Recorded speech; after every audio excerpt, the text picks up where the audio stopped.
Hey, what's up guys, this is Kate. So lately I'm about to get rid of these books, but I still want to make the most use of them, so I'm doing this video to tell you how I prepare for the Module B, corporate financing within a week. As the topic of this video said, I hope this video can help you to save a lot of time if you sign up for 2 modules simultaneously. The reason why I do this series for these Module B and Module C lately is that for financial reporting and taxation, you don't have say shortcuts to prepare for those modules, because it really needs you to put a lot of effort to remember all those regulations, law cases, and really understand how to prepare for the M&A balance sheet or the cash flow statement. But for Module B and Module C, the corporate financing and auditing, they do have some shortcuts for you to prepare for these exams within a very short period. Here's just the preparations I did before my exams. But I majored in accounting in university, so I think it really depends on your knowledge base and your learning efficiency. So I'm not saying that everyone can prepare for Module B within a week, but here's just a learning method, and if you think it's helpful, you can follow the instructions. If you think you don't have enough knowledge base, or you're not even majored in accounting and you never get into this kind of knowledge before, I sincerely suggest you to spend more time in preparing for such examination. After all, this examination fee is not cheap, right? So I hope all of you guys can be well prepared for the exams and get passed. Well, that's enough for the background and introductions. Let's get started to how I prepare for the corporate financing within a week. So the first 2 days you have to know what this learning pack is about, what models it contains, and what kind of topics it's covered, and what kind of skills it requires you, and it will test you in the examination. This process roughly costs you 2 days if you already have some knowledge about it, and you can skip some of content just by the name. You know it's not important, and if you're already familiar with some of the models, you can just skip it. And another thing you have to do in these 2 days is to label the learning pack. It will help you to fast locate the contents in exam if you don't remember the details. And here's how you go through this learning pack. So first you have to turn to the content and see what each chapter is about. I'm using the old learning materials. I think it reorganized after the new QP, but I think the topics are mostly the same, so I just use this one. First of all, each module has some not important parts, usually at the front of the book. So you can see in Module B, the first chapter is about ethics in business. It's not important, it's just common sense. You always know what to say in the exam, so you don't have to put a lot of importance in this chapter. Then you can see the following chapters can be divided into executive management, management reporting, treasury options, corporate finance. According to my experience, roughly it can be divided into 2 parts: qualitative models and quantitative models. Other than the models, everything is like common sense. It's not very technical. But as for the models, like analyzing models, you have to label it, prepare for it, know what the details are. And in the exams, it may require you to analyze a situation with a specific models, or it just asks you general questions and you can choose your own models to analyze it. So go through these books to see how every models work and what aspect it covered and what kind of purpose it is for. Some of the models is for an overall analysis, and some of them are for a specific details, for example, how much leverage you should take, etc., etc. At this stage, you don't have to put much effort in the quantitative models because we will do it in the later stage. And right now, you just know what kind of model it is, what it is for, and get a roughly picture about the quantitative models. That's enough. And in old QP, they still provide us this kind of flashcards to conclude the essentials of these books and help you to review before the exams. So you may also label these, and sometimes you can just turn to this flashcard in the exam instead of the whole books. Okay, after 2 days, I believe that you already get a overall picture about the learning pack, and now I'll tell you that most of the models are not used in exams, especially qualitative part.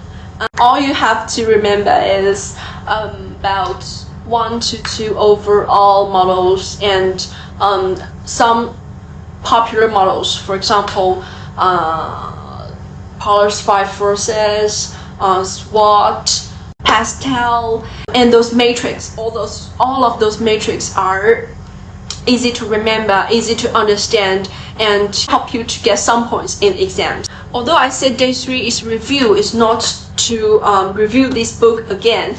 You can label this as a review and double check those unfamiliar parts in the book if you see some in the flashcard, or you can draft a diagram. I give you some time to screenshot. I think these models on this graph is quite useful and important. You can draft this graph and go through each models if you don't remember it. As for others, it's not that useful. As long as you label it in the book and the flashcard, you can skip it because you seldomly got question in exams. So if you unfortunately come across it, you can just turn to the book.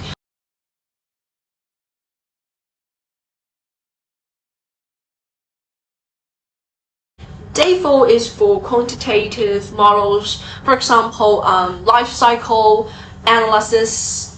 I don't remember specific name, but you already know where those quantitative models are. And in day 4, you're gonna study them in details, like do some practice questions, how it is analyzed, and it can be adopted to solve what kind of problems. I believe you have already studied some of the quantitative models in the universities. It is okay if you don't remember them, just do some practice questions or go through the details. It will remind you of the things you already learned. As for day 5 is to check past papers.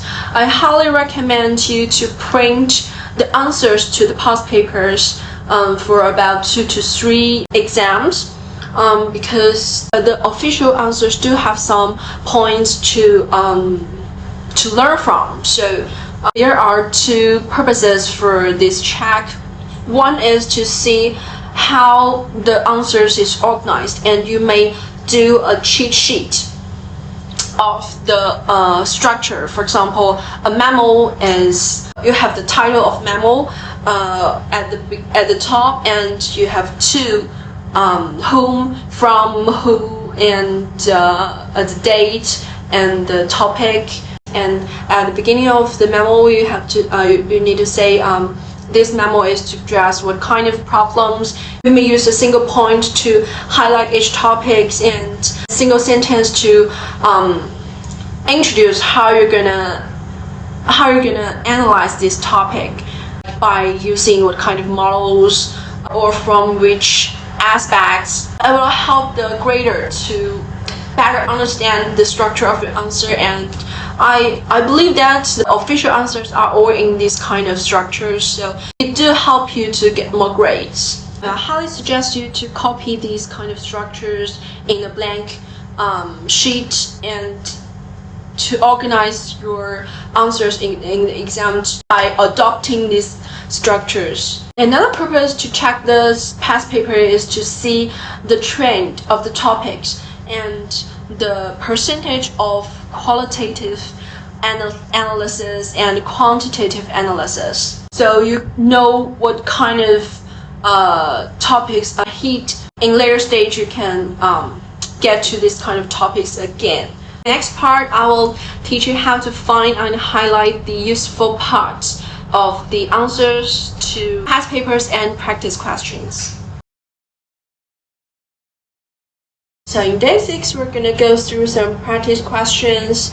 You don't have to do it very formally like what you do in exam, but you could read the questions and then read the answers to see how the answers is organized and which points are effective points. I've asked you to skip the ethics part before because it's most about the common sense, but it will still appears in at least one sub-questions in exams because it is essential to CPA, right? But what you do is find a question about ethics and go through the answers.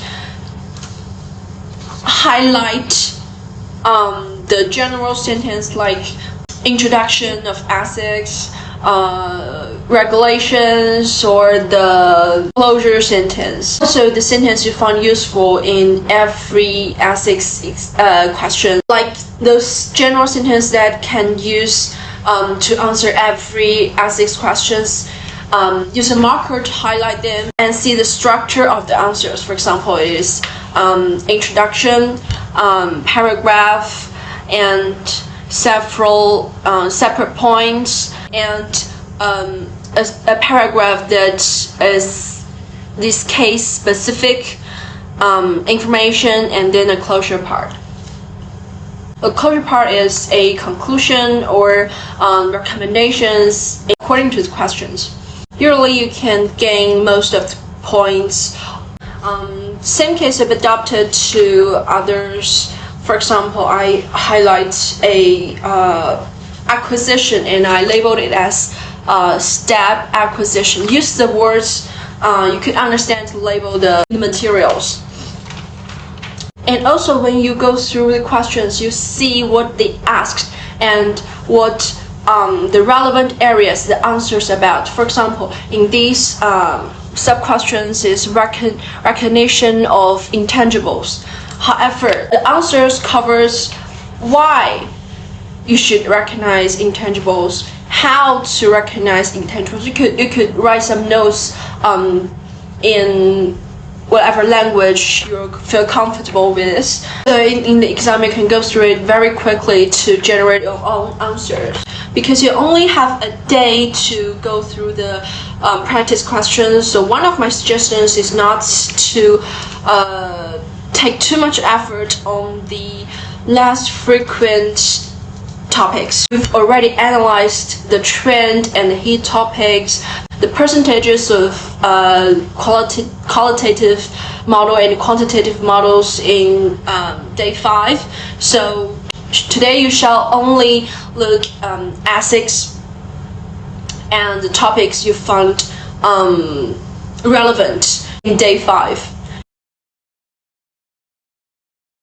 And finally, we reach the last day. Today you don't have a lot of work to do, just go through all the materials like the labels, the cheat sheets, the flashcards to make you more familiar with the materials you're gonna bring to the exams. Because it's an open book exam, so you're gonna know exactly where you can find the answers in the materials. Personally, I can finish the exams with like about 10 minutes spare, but when I stopped, I see a lot of students are still writing like around me, So I'm feeling like maybe you don't have enough time to finish all the questions if you spend a lot of time looking for the answers in the materials. So in the exams, first of all, read the whole, then you read the questions, and you know what structures it will be. If, for example, if it's a memo, you can find your cheat sheet to copy, like without thinking about the structures. At the same time, you can think about the main points you're going to answer, and if you forget about the details, where you could find in the materials, and which information in the case is relevant. You cannot just copy the book, like general thing in the book, to your exam paper, because it is not specific adapted to the case. You're not using it, just copying it. So you could write some case relevant information on the papers and like do some simple analysis, and then you copy the sentence in the materials, and it will almost get you I can assure you that it will get you a high mark, because I only know the result of my exams, but all my answers are organized in this way. So if your points are relevant and you use my strategies, it will help you pass at least. And one important thing in day 7 is to get all the materials in the pack that you're gonna bring into the exam hall. Like, don't forget pen, pencils, materials, books, and calculator. It is so funny that I forgot to bring the calculator in the final exam. I almost gave up, you know. But I think, yeah, maybe you don't have to do a lot of calculations in final exams. It's more about analysis or strategies. And luckily, in last final exam, you don't have to do a lot of calculations. So yeah, double check before the exam day, and check again before you're leaving for the exam hall. That's all about the video. Hope you enjoy it, and wish you all can pass the module 11 corporate financing. If you have further questions, please leave in the comment box. I will check and reply. If you like this video, please give us a thumbs up or subscribe channel. I will see you guys in the next video.